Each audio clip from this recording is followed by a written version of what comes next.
இப்ப நீங்க பேசுறதோ நான் பேசுறதோ காற்று தான். உங்க காற்று அழியக்கூடிய காற்று, என் காற்று உள்ள இருக்கிற சூட்சமா அழியாத காற்று. அதனாலதான் உயிரை ஒரு மாதிரி பண்றான், டிங்கரிங் பண்றதுமாங்கல்ல, ஒரு மாதிரி டிகர் பண்றதுமாங்கல்ல, அது முறுக்கிறதுமாங்கல்ல, அந்த மாதிரி ஒவ்வொரு முறையும் என்னுடைய காணொளி கேட்டனா உயிர் கசியும். உயிர்ல ஒரு ஊத்து பாறைக்குள்ள இன்னும் தண்ணி இருக்குன்னு தெரியாது, ஆனா பாறை கசியும்பாங்கல்ல, அந்த மாதிரி என்னுடைய காணொளி எப்ப கேட்டாலும் ஒரு கசிவு ஏற்படும்.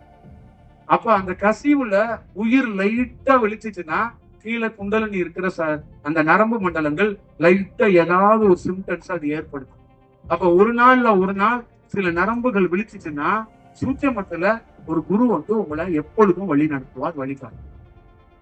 அதுக்காக தான் தொடர்ந்து மக்களை சந்திக்கிறோம், தொடர்ந்து காலை மாலை நம்மளுடைய குரலை கொடுக்கிறோம்.